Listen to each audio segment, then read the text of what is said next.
할렐루야. 오늘 330여 명의 형제자매들이 학습과 세례를 받게 되었습니다. 사랑의 교회는 지난 47년 동안 한 해도 그러지 아니하고 계속 세례식을 거행하고 많은 분들에게 세례를 드릴 수 있다는 사실이 하나님께 주신 큰 축복이라고 믿습니다. 사랑의 교회뿐만 아니라 한국교회가 계속 세례받는 숫자가 많아짐으로 말미암아 이 시대의 유일한 소망이 교회의 힘이 확인될 수 있도록 은혜 주시기를 바랍니다. 여러분, 세례는 무슨 교회 전통이나 어떤 이런 누구의 주장이 아닙니다. 세례는 제가 세례할 때에 우리 주 예수 그리스도의 고귀한 명령을 순종하여 이렇게, 그러니까 여러분 지난주에 우리가 뭐뭐라고 쓰고 뭐뭐라고 읽는다 기억나시죠? 가족이라고 쓰고 축복이라고 읽고 아내라고 쓰고 은혜라고 읽는다. 좀 아는 분도 있지만 하여튼, 근데 오늘 우리는 세례라고 쓰고 주님의 명령이라고 읽는다. 세례라고 쓰고 순종의 첫 단계라고 읽는다. 그래서 세례에 대해서 우리가 순종하는 거예요. 주님의 뭐에 대해서요? 명령에 대해서 순종하는 것이에요. 다시요, 세례는 어떤 교회 역사적인 전통뿐만이 아니에요. 또 세례는 어떤 누가 주장하는 것 정도가 아니에요. 주장해서 예수님이 명령하셨기 때문에 지키는 거예요. 한 번 더, 세례라고 쓰고 뭐라고 읽는다고요? 순종이라고 있는 순종.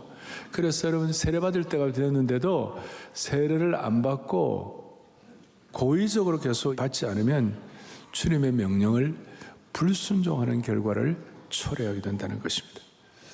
그래서 오늘 이 세례받는 것이 주님의 명령 순종하는 것이 어떤 의미가 있는지 일반 우리 교우들도 오늘 다시 한번 확인하고, 오늘 특별히 세례 학습받는 분들은 말로 다 할 수 없고 1, 2, 3, 4보다 더더구나 오늘 이 세례 받으면서 우리가 고린도후서 5장 17절 누구든지 잘 아는 말씀이에요. 누구든지 그리스도 안에 있으면 새로운 뭐라고 그랬어요? 피조물이 되었다. 새로운 피조물이 되었다. 새 사람이 되었다. 이게 도대체 무슨 뜻인가? 새로움에 대한 신비가 있는데 그 미스터리가 뭔가? 그걸 제가 두 가지만 오늘 세례식 때문에 제가 짧게 말씀을 전할 텐데, 첫 번째는 오늘 14절에 이런 내용이 나와 있어요. 어떤 신비인가? 함께 보죠. 한 사람이 모든 사람을 대신하여 죽었은 즉, 그 다음 뭐예요? 모든 사람이 죽은 것이라. 한 사람이 모든 사람을 위해 대신해 죽었다는 말은 우리 주 예수 그리스도께서 우리의 피 흘려 십자가에 죽으셨다 그 말이에요. 그런데 그 결과로 우리 모든 사람이 죽은 것이라. 이 모든 사람은 뭐냐면 이미 예수 믿는 모든 사람을 통칭하는 거예요. 이 세상 모든 사람이 아니고 구원받은 모든 사람이 뭐 한 것이라? 죽은 것이라. 첫 번째 신비는 뭐냐면 옛 자아가 죽은 신비다. 저와 여러분들은 옛 자아가 뭐예요? 죽었다. 옛 사람이 죽어 장사 지낸 바가 되었다. 다시 여기 모든 사람은 구원받은 성도를 지칭하는 건데, 그러니까 옛 자아가 죽었다. 이 무슨 뜻인가 하면 다시 살아날 수가 없다. 오죽하면 갈라디아서 5장에 보니까 그리스도 예수의 사람은 그 정과 욕심을 십자가에 못 박았느니라. 죽었다. 옛 자아가 죽어 다시 살아날 수 없다. 그러니까 이 포인트는 뭐냐면 마귀가 아무리 나 옛 자아를 충동질하고 자극한다 할지라도 우리는 거기에 반응할 필요가 없고 했어도 안 되는 거예요. 왜냐하면 우리의 자아가 죽었기 때문에. 그래서 제가 세례식을 할 때마다 강조하는 것은 우리의 옛 자아, 옛 사람에 대해서 우리는 장례식을 한 거예요. 장례식을 치러야 돼요. 아니, 치른 거예요. 그래서 오늘 세례받는 분들뿐만 아니라 이미 예수 믿는 우리 모두는 다시 한번 옛 자아가 뭐예요? 죽었다. 옛 자아가 펄펄 살아있으면 안 된다.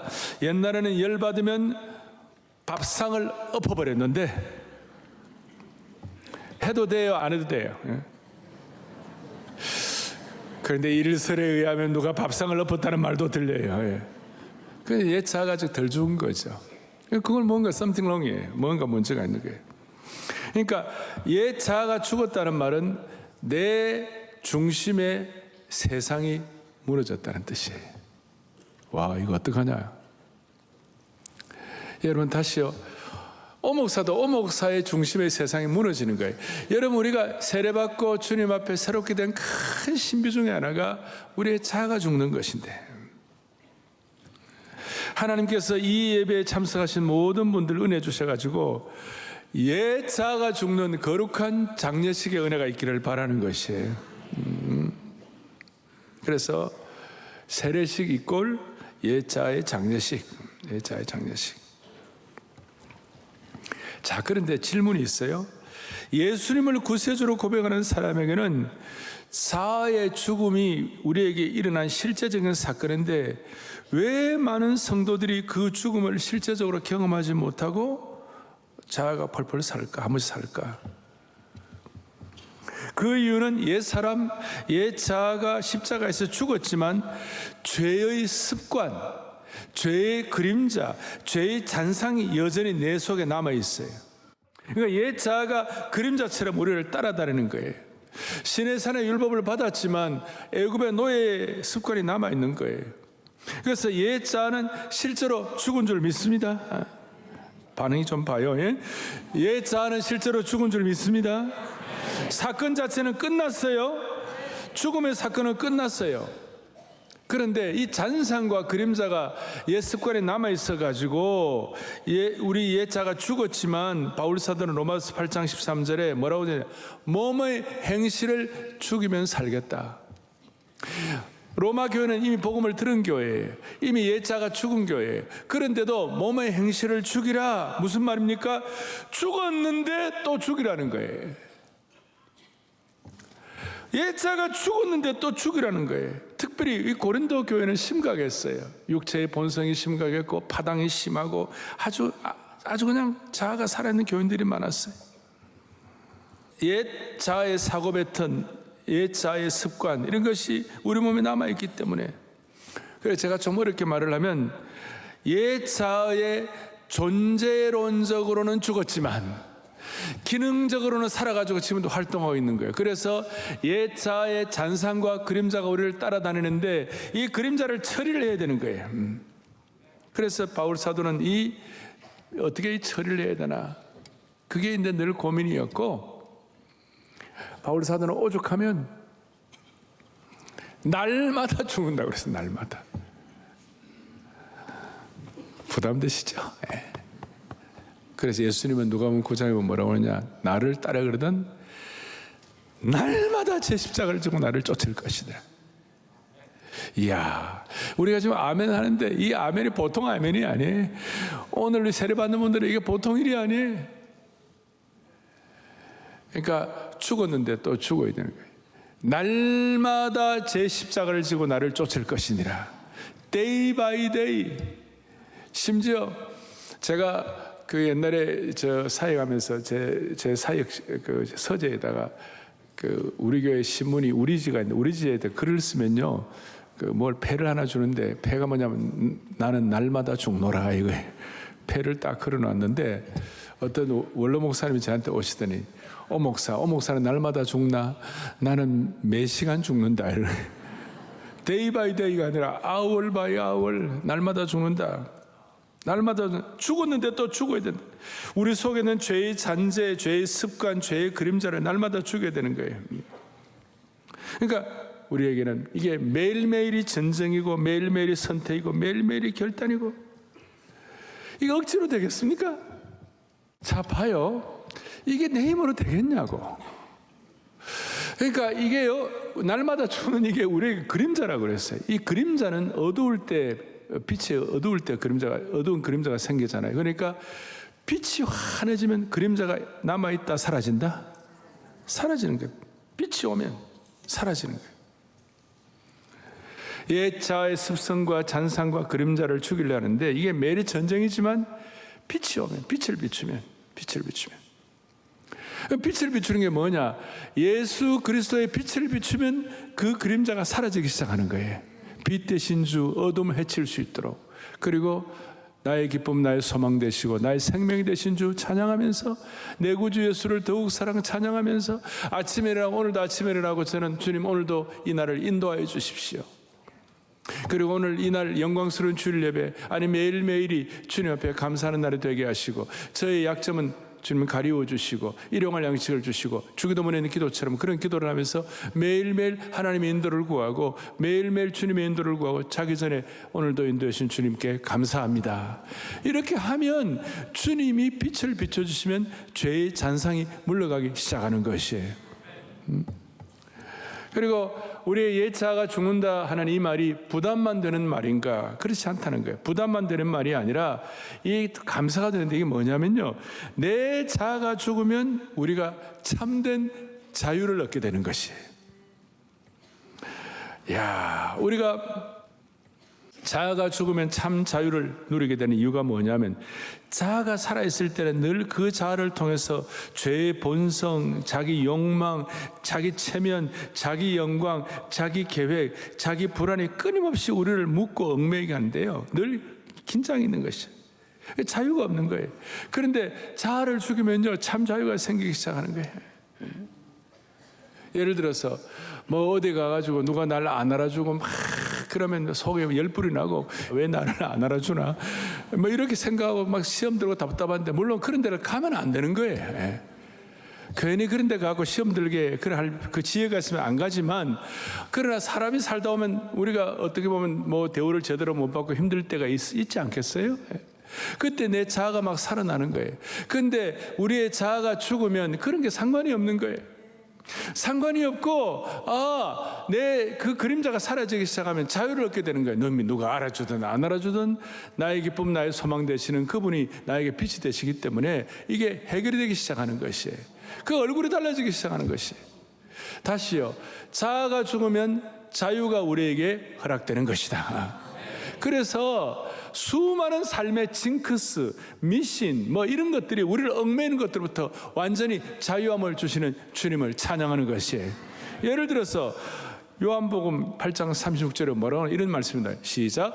그러므로 아들이 너희를 자유롭게 하면 너희가 참으로 아등바등하지 아니하고 우리에게 자유함을 주시는 주님을 찬양하는 것입니다. 수영하지 못하는 사람 물에 빠뜨려 놓으면 막 살아보려고 막 난리치잖아요. 막 힘을 쓰고 그러면 더 깔아앉아갖고. 그런데 수영 좀 하는 분들은 자유로워요. 왜? 물에다가 몸을 딱 맡기고 있잖아요. 뜨는 거예요. 사랑하는 여러분, 주님 안에서 자유함을 얻으면 미신, 징크스 있잖아요. 축구 선수들 가운데 막 어떤 사람은 뭐 면도를 하지 않아야 골이 들어간다나. 그런 면도도 안 하고 나오고 머리도 터부러 가고, 뭐 어떤 사람은 뭐 입었던 옷을 또 입어야 되고, 뭐 어떤 사람은 이런 온갖 징크스가 있잖아요. 그런 것으로부터 no problem, 완전히 free from all of my burden, 모든 짐으로부터 자유하게 되는 것이에요. 예수 믿는다고 하는 사람, 권사들 가운데서 점집에 많이 간다는 사람들, 정신 차려야 되는 거예요. 그런데 모든 점집으로부터 자유하게 되고, 모든 미신으로 자유하게 되고, 모든 징크스로부터 자유하게 되고, 어디를 다녀도 두렵지 아니하고, 소위 세상에서 잘 나가는 사람 만나도 끄떡도 하지 아니하고, 성령이 주시는 예수님의 십자가가 주는 자유함인 것이에요. 죽었지만 또 죽여야 되는데, 그런데 또 죽이면 하나님 우리에게 참 자유를 주시는 줄로 믿습니다. 이게 놀라운 신비예요. 오늘 이 신비가 세례받는 분들, 학습받는 분들, 그리고 오늘 이 신비가 오늘 모든 성도들에게 체험되기를 소망하는 것입니다. 두 번째 신비는 뭐냐? 15절에 뭐라 나오냐? 이렇게 나와 있어요. 시작. 그가 모든 사람을 대신하여 죽으심은 살아있는 자들로 하여금 다시는 그들 자신을 위하여 살지 않고 오직 그들을 대신하여 죽었다가 다시 살아나신 이를 위하여 살게 하려 함이라. 아멘. 죽었는데 또 죽으라고 그러셨는데 이제는 또 살아라고 그러시는 거예요. 어떻게? 나를 위하여 살지 아니하고 나를 위하여 죽으신 그분을 위하여 살아라, 그 말이에요. 인생의 목표가 달라지는 거예요. 신비한 게 뭐냐면, 오늘 두 번째 신비는 새로운 인생의 목표를 갖는 신비가 있는 거예요. 인생의 새로운 방향을 갖게 하는 것이에요. 공부를 해도 이전에 하던 공부하고 달라요. 사업을 해도 이전에 하던 사업과 달라요. 사업의 목표가 달라진 것이에요. 나를 위한 사람, 자기 중심의 사업이 아니라 하나님의 역사를 위한 사업을 하게 하여 주십시오. 새로운 인생 목표가 선명하게 새로운 삶의 목표를 갖게 되는 놀라운 신비가 살아나신 예수 그리스도에서, 그래서 이게 죽음과 부활이라는 신비가, 십자가의 죽음과 부활의 영광이라는 것. 그러니까 우리가 자아를 죽고 이렇게 할 때 그 신비가 있지만 부활의 영광을 통하여 내 인생의 새로운 삶의 목표가 새롭게 부활이 되는 것이에요. 모든 사람은 허무에 치를 떨게 돼 있어요. 나이 60, 70, 80 가면 심지어 예수 믿는 분들도 허무하다 그래요. 그렇지 않아요. 예수 믿는 분들은 주님 오매불망 사모하는 그 주님 만날 날을 기다리고 있는 것이에요. 그리고 우리의 삶의 순간순간 남들은 알아주든 안 알아주든 나 혼자 있든 상관이 없이 예수님을 위하여 살겠다는 삶의 새로운 목표가 생기면 나이가 들어 아파도 새로운 목표가 있는 것이에요. 삶의 허무에 치를 떨 때도 새로운 목표가 있는 것이에요. 대한민국에서 제일 돈 많았던 삼성 창업주 이병철 회장도 그가 말년에 너무너무 삶에 대한 의문이 생기는 거예요. 그래서 삶에 대한 의문 24가지를 가지고 이거 어떻게 하면 좋으냐, 어떤 도움을 구하고 그러는데, 여러분 이거 확실하면요, 새로운 삶의 목표가 확실하기 때문에 삶의 허무에 대해서 우리가 치를 떨지 아니하고 삶의 허무에 대해서 우리가 정리를 하고 하나님의 영광을 위하여 살아갈 수 있도록, 사람은 누구나 이기주의의 삶을 살게 되어 있지만 이 은혜를 받으면 주님 중심으로 한 이주주의의 삶을 살게 되는 것이에요. 그리고 주님을 위해 이렇게 사는 사람의 특징이 있어요. 순종과 헌신이 부담이 아니고 기쁘고 감사하는 것이. 그래서 여러분 이런 말이 있어요. 능력이 있어서 순종하는 것이 아니라 기쁘게 순종하다 보면 능력을 주시는 것이에요. 이게 새로운 삶의 목표를 가진 삶의 신비한 것이. 한 번 더, 능력이 있어서 순종하는 것이 아니라 순종하는 자에게 뭘 주신다고요? 능력을 주시는 거예요. 우리가 오늘 자격이 있어서 세례받는 것이 아니라 주님 말씀에 의해서 세례받으면 하나님이 은혜를 베풀어 주시는 것이. 삶의 목표가 달라지고 스타일이 달라지는 거예요. 지난 주간에 제가 11월 달에 되면 우리 교회 이제 순장반 임원단들하고 제가 교제하는 시간이 있어요. 점심을 같이 하는데 새롭게 될 임원단들 또 전에 임원단 한 20여 명 같이 교제를 하는데, 이 순장 임원단들이 어떻게 은혜를 받고 또 삶의 목표가 어떻게 달라지고 하나님께서 어떻게 인도하시고 쭉 얘기를 하는데, 지난 우리 10월 인생 10월 참 고생 많이 했잖아요. 순장반 임원단들 앞장서서 수고하고 아침 6시 7시부터 나가고 고생을 해도 특별히 세계복음전명 총회할 때 전력 투구를 했어요. 놀랍게. 그래서 그 투구를 하면서 고생을 하는데 목사님 영적 전우회가 생겼습니다. 영적 전우회. 더 지체들끼리 더 사랑하고 기뻐하는 공동체가 된 것 같다고. 그 육신은 힘들지만 영적으로는 살려주셨다고. 그리고 섬기다 보니까 믿음의 그릇이 커지고 스케일이 커졌다고. 그래서 어떤 순장님이 내가 스케일이 커졌는데 증거가 뭐예요? 그러니까 목사님, 우리 집 현관문 비밀번호가 203350이 되었습니다. 이야, 여러분 기가 막힌 거 아니에요? 저는 그 말을 듣고 현관문 번호가 203350을 해놨으니 하루에 2번, 3번, 4번 들락날락하면서 203350, 203350. 여러분 그 사람 하나님 축복하시겠어요? 안 하시겠어요? 부족한 나라도 하나님께서 필요한 물부터 부어주시겠는데, 물론 걱정하지 말아요. 주소는 내가 안 가르쳐 드릴 테니까. 여러분 봐요. 우리 지금 스마트폰이라든지 우리 비밀 코드 할 거 얼마나 많아요. 무조건 203350이야. 놀라운 일이 벌어지는 거예요. 새로운 삶의 목표와 신분이 확실해지는 것이에요. 이렇게 할 때 신앙의 스케일이 달라지는 거예요. 어떻게 달라지는가? 우선 16절에 보면 사람을 겉으로 보면 이제부터 어떤 사람도 육신을 따라 겉모습만 보고 껍데기만 보고 이런 인생 안 살겠다.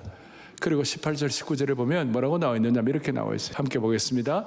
모든 것이 그가 그리스도로 말미암아 우리를 자기와 화목하게 하시고 또 우리에게 화목하게 하는 직분을 주셨으니 그 다음 뭐예요? 19절 곧 하나님께서 그리스도 예수 안에 계시사 세상을 자기와 화목하게 하시고 그들의 죄를 그들에게 돌리지 않을, 그 다음 중요합니다. 화목하게 하는 말씀을 우리에게 부탁하셨느니라. 아멘. 화목케 하라 하신 구주의 말씀을 온 세상 전파하라. 오늘 마칠 때 그 찬송할 거예요. 우리가 지금은 나그네 되어도. 너무나 놀라운 것은 신비한 것인데, 자아가 죽는 것, 또 죽고 또 죽는데, 근데 우리를 살려주셔갖고 삶의 새로운 목표를 주셨는데, 공부를 해도 사업을 해도 이제는 완전히 달라지는 것이고, 자식을 키워도 완전히 달라지는 것인데, 이 모든 것들을 종합해서 신비한 것을 화목케 하는 직책을 주신 거예요. 여러분들이 가는 곳마다 가정이 화목되는 것이, 여러분이 가는 곳마다 여러분 공동체가 화목하게 되는 것이, 지금 하나님과 우리 국가가 화목하고 있습니까? 하나님과 우리 국가가 화목하게 못하는 것이 있다면, 여러분이 화목케 하는 직책을 감당하면 하나님과 국가가 화목하게 되는 것이에요. 우리는 화목케 하는, 이게 어마어마한 거예요. 그러니까 이 적당히 화목케 하는, 이 적당한 것이 아니라, 예수 그리스도의 피의 십자가는 인간과 하나님과 사람 사이를 화목하게 할 뿐만 아니라 인간과 인간을 화목하게 하는 것이 아니라, 이 피의 십자가는요, 하나님의 이 창조 질서를 주님이 다시 화목하게 만들어 주시는 것이에요. 엉겅퀴와 진리를 가지고 우리가 범죄했을 때 완전히 세상이 엉망된 거예요. 환경이, 자연환경이 엉망된 거예요. 그런데 예수 믿는 사람이 가는 곳마다 자연환경과 하나님이 화목하게 돼가지고, 여러분 예수 믿는 사람들이 많은 그 지역은요, 그 지역의 환경이 아름다운 환경으로 변화되는 줄 믿으셔야 되는 것이에요. 유럽이 아름다운 것은 유럽의 과거의 신앙의 선배들이 그렇게 갖고 왔기 때문에 그렇게 되는 것이에요. 우리 한국도 앞으로 그렇게 될 거예요. 남한과 북한을 비교해 보세요. 북한은 민둥산이에요. 하나님께서 소위 우리로 하여금 화목케 하는 은사를 주셔가지고 적당한 스케일이 아니라 이게 우주적 스케일의 화목을 하도록 만들어주신 주님을 찬양하는 것이에요. 골로새서 1장 20절을 다 같이 보겠습니다. 크게 읽겠습니다. 그의 십자가로 만물 곧 땅에 있는 것들이나 하늘에 있는 것들이 그로 말미암아 자기와 화목하게 되기를 기뻐하심이리라. 할렐루야. 하늘과 땅에 있는 모든 것들을 포함하는 우주적 스케일이에요. 마치 이 화목케 된 은혜를 받으면, 새롭게 된 신비, 화목케 하는 직책의 신비를 깨달으면 무슨 일이 벌어지는가? 성경적 화목은 모든 장벽과 분열을 녹이고 하나 되게 하는 우주적 용광로와 같다는 사실을 믿으셔야 되는 것이. 바울이 이걸 이렇게 선포한 이유가 있어요. 오늘 고린도 교회는 분열의 상태가 심한, 무슨 아볼로파다, 무슨 개바파다, 바울파다, 심지어 예수님파다, 분열이 심각한 상황이었고, 아니 바울 자신이 예수 믿는 사람들을 잡아 죽이려고, 예수 믿는 사람들을 죽이려고 초대교회 교인들을 핍박했던 전과자였기 때문에 이 화목케 하는 직책을 언급할 때마다 자신이 다메섹 도상에서 하나님과 화목하게 되었던 그때 놀라운 체험이 뜨겁게 각성되었을 것이에요.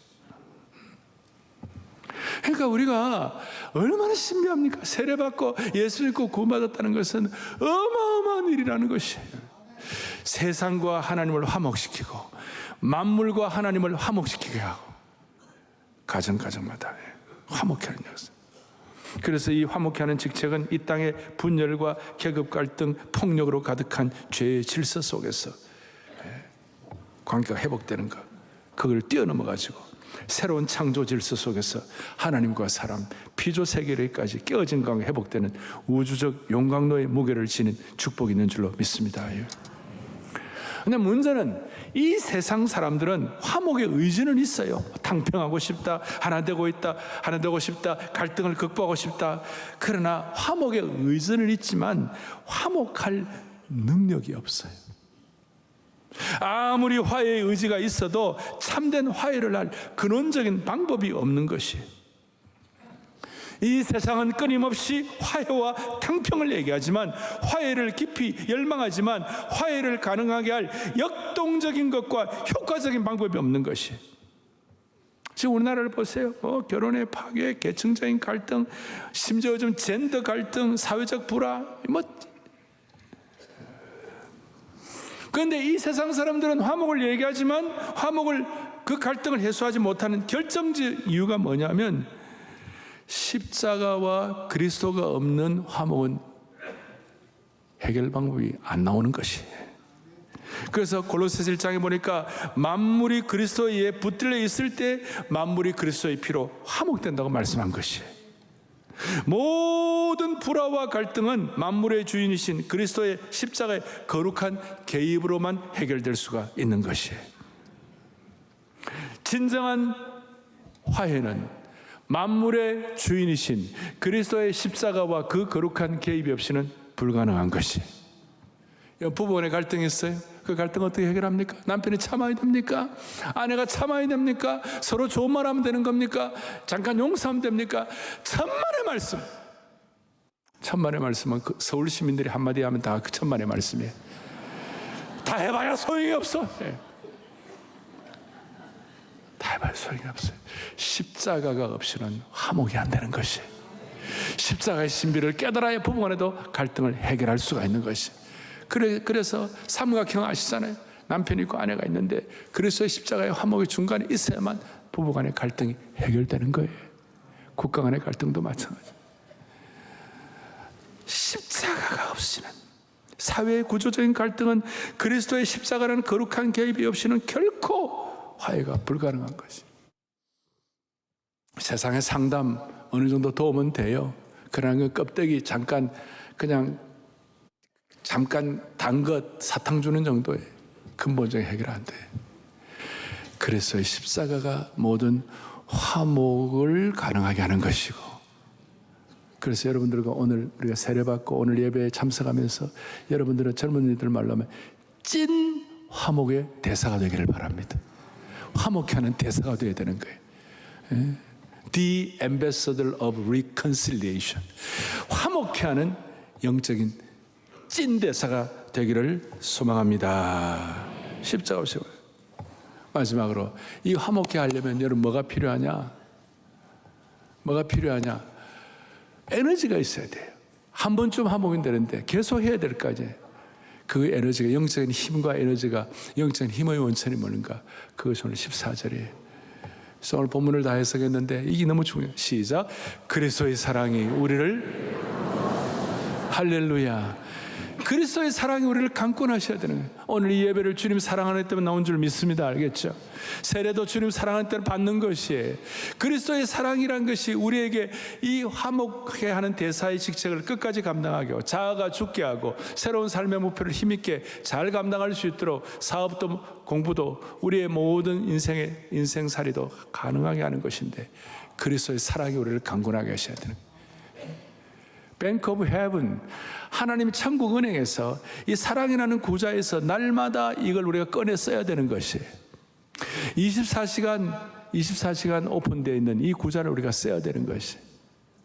오늘 사랑하는 형제자매 여러분, 세례받는 분들뿐만 아니라 오늘 모든 성도들, 오늘 방송으로 들은 모든 분들, 별관에서 예배드리는 모든 분들 마음의 소원을 하시는 거예요. 우리는 천국 은행에서 사랑 구좌 24시간 빼낼 것이다. 그래서 우리가 영적인 힘과 능력을 날마다 받을 것이다. 주님 사랑해요. 또 주님의 사랑을 우리가 공급받아야 되는데 충전을 해야 돼. 사랑에 충전을 해야 돼. 그리스도의 사랑이 강건하시도록 충전해야 돼. 어떻게 충전? 대충전이 뭐냐? 주일 예배가 대충전이에요. 그래, 주일 예배 안 나오는 사람들은 사랑의 충전을 못 받으니까 그러니까 제가 볼 때 주일 예배를 등한시하는 사람 치고 제대로 주님을 사랑하는 사람을 내가 본 적이 없어요. 다 아멘. 대충전이 대충전. 중충전이 뭐냐? 다락방과 훈련이에요. 소충전이 뭐냐? 날마다 아침에 주님과 큐티하고 아침에 말씀과 기도로 주님과 교제하는 것이. 한 번씩은 급속 충전도 필요해요. 급속 충전이 뭘까요? 특세예요. 특별세부흥이에요. 제가 말하는 요지는 대충전이든 중충전이든 소충전이든 그리스도의 사랑이 우리를 끝까지 강권하셔야 돼요. 오늘 주님의 사랑이 우리를 강권하셔서 세례받는 축복을 주시기를 바랍니다. 하나님은 어떤 사람 쓰시는가? 이 새롭게 된 신비를 깨달은 사람을 하나님은 쓰시는 것이에요. 자아가 죽고 삶의 목표를 갖고 찐 화목케 하는 대사의 은혜를 가지고 날마다 그리스도의 사랑을 충전받는 우리 오늘 세례받는 분들, 우리 온 성도들 되기를 한 분 한 분 맞춤의 은혜를 선한 목자께서 주시기를 소망합니다. 우리 교회는 세례받을 때에 간증을 하는데요, 오늘 2부 예배에 자매 한 분이 간증을 하고 그 다음에 형제 한 분이 간증을 할 거예요. 한 분은 의료교통에 계신 분이 간증을 할 거고 또 한 분은 탈북자 대신 형제가 간증할 거예요. 이정은 자매 이 시간 나오셔서 사랑으로 찾아오신 예수님에 대해서 간증하겠습니다. 나오십시오. 나오실 때 따뜻한 박수로 환영하겠습니다.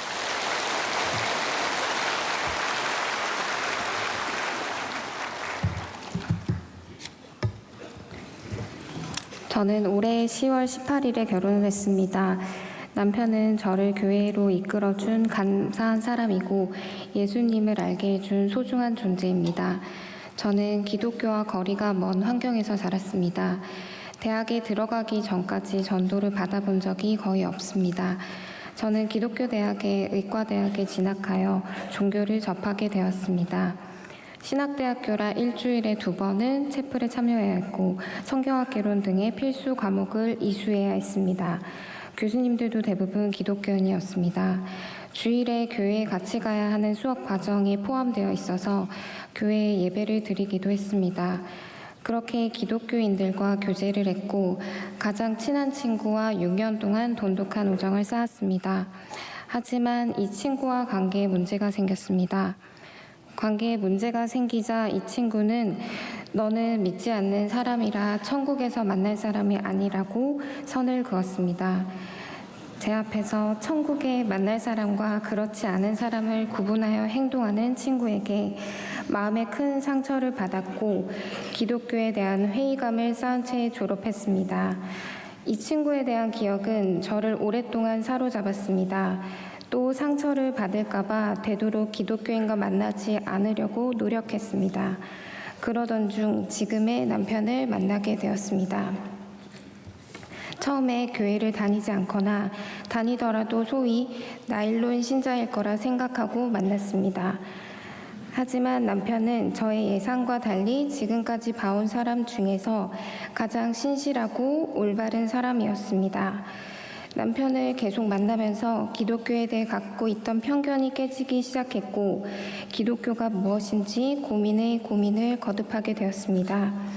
하지만 그동안의 반감과 상처로 교회를 계속 다니기는 힘들겠다 결론을 먼저 내리고 2024년 6월 사랑의 교회에 첫 예배를 드리러 왔습니다.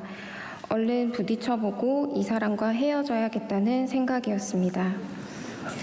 그렇게 현재 남편이 된 사람의 손을 잡고 한 주 한 주를 보내다 보니 어느덧 1년 반 동안 주일마다 예배를 드리고 있습니다. 주일마다 교회를 다니는 것이 힘든 날도 있었지만 어느덧 마음이 편안해지는 것을 느꼈고 예배 시간이 소중한 시간이 되었습니다. 저의 부정적인 마음, 상처가 눈 녹듯 사라져 있었습니다. 이 모든 것이 저를 끝까지 포기하지 않으시고 교회로 불러주시고 보듬어 주신 하나님의 뜻이라고 생각합니다. 저는 대학병원에서 임신이 어려운 난임 부부가 임신을 할 수 있도록 도와주는 일을 하고 있습니다. 한 가정에 아이가 생긴다는 것은 이루 말할 수 없는 소중한 일이며 이는 저의 노력보다 갑절의 보람으로 저에게 돌아옵니다. 하지만 이 일을 하면서 임신과 출산이 의학의 힘으로만 되는 일이 아님을 여실히 느낍니다. 제가 아니라 하나님이 하시는 일이라고 고백할 수밖에 없습니다. 세상의 소금으로 쓰이고 싶은 저는 매일 수술할 때마다 하나님의 뜻 가운데 환자들을 보살펴달라고 기도합니다. 주일마다 담임 목사님 교회 설교를 들을 때마다 말씀이 새롭고 좋습니다. 하지만 제 평생 처음 신앙생활을 하다 보니 아직은 제 믿음이 부족하고 하나님에 대해 모르는 것이 많다는 것을 느낍니다. 부족한 저이지만 오늘의 간증을 통해 더 큰 은혜를 받을 수 있기를 기도합니다. 이 순간을 기억하고 주님을 위해 살고 교회를 섬기며 맡겨진 사명을 따라 믿음의 그릇으로 빚어지기를 고대하며 하루하루 나아가겠습니다.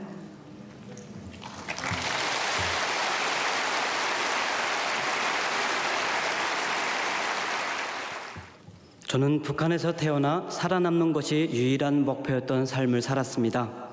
그러던 중 하나님의 특별한 인도하심으로 대한민국에 정착하게 되었고, 현재 사랑의 교회 북한사랑 선교회에서 신앙생활을 하며 새로운 삶을 살고 있습니다. 제가 태어난 시기는 북한 역사상 가장 어려웠던 고난의 행군 시기였습니다. 온 사회가 국심한 기아에 시달리며 생존만을 갈구하던 시절, 저희 가족 역시 예외는 아니었습니다. 어린 나이에 아버지와 동생을 영양실조와 질병으로 세상을 떠나보내야 하는 아픔을 겪어야 했습니다.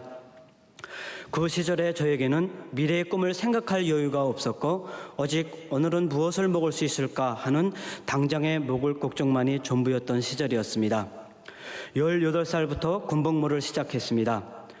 북한에서 군복무는 선택이 아니라 국가가 정한 무조건적인 의무 과정이었습니다. 10년의 군복무 전 기간 개인의 감정, 사유는 허용되지 않았으며, 혹독한 환경 속에서 오직 명령에 절대 복종하는 인간 병기로 살았습니다. 군복무 7년째 당국의 특별명령으로 러시아 모스크바에 외화벌이 노동자로 파견되게 되었습니다. 하루 14시간에서 16시간의 거센 노동을 해야 했으며, 하루 계획량을 수행하지 못하면 욕설과 추궁을 받아야 했습니다. 노동한 대가에 거의 모든 수입은 당국에 바쳐야 했으며, 저에게는 희망 없는 복종과 피로만이 쌓였습니다. 그러나 그곳에서 저와 다른 삶을 살고 있는 사람들을 보게 되었습니다. 누군가의 통제 없이 자유로운 일상을 살아가는 모습은 저에게 질문을 던졌습니다. 나의 삶은 왜 저들과 다를까? 나도 저들처럼 살 수 없을까? 그때부터 제 마음속에 새로운 소망이 생기기 시작하였습니다. 많은 고민 끝에 탈북을 결심하고 유엔에 찾아가 대한민국으로 난민 신청을 하였습니다. 그 과정은 말로 표현할 수 없이 두렵고 위험한 여정이었습니다.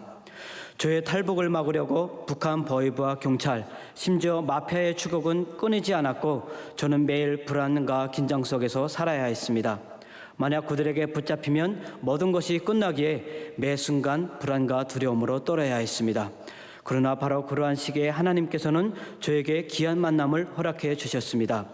우연히 한국 선교사님들과 목사님을 만났는데, 그분들은 조건 없는 사랑으로 저를 대해 주셨습니다. 저의 사연을 들어주시고 안전할 수 있도록, 한국에 무사히 갈 수 있도록 간절히 기도해 주셨습니다. 선교사님들이 처음에는 잘 믿어지지 않았지만 항상 하나님이 너와 함께 하시며 안전하게 지켜주신다라며 매일 저를 위해 기도해 주었습니다. 언제 잡힐지 모르는 공포와 두려움으로 떨고 있는 저의 마음을 안정시켜 주었습니다. 선교사님들과 찬양하고 성경을 읽으면서 하나님께 제게 새로운 길을 열어주십시오라고 기도를 시작하였습니다. 당시 코로나 팬데믹으로 모든 환경편이 중단된 상황이었지만 하나님은 기도와 응답으로 한국으로의 길을 열어주었습니다. 공항에 도착하였을 때 느꼈던 안정감은 제 평생 처음 경험하는 새로운 느낌이었습니다. 한국 정착의 시작을 배움으로 시작하였습니다. 반석 학교에서 대학교 입시 준비와 사랑의 교회에서의 신앙생활을 시작하면서 비로소 진정한 자신의 삶을 살기 시작하였습니다.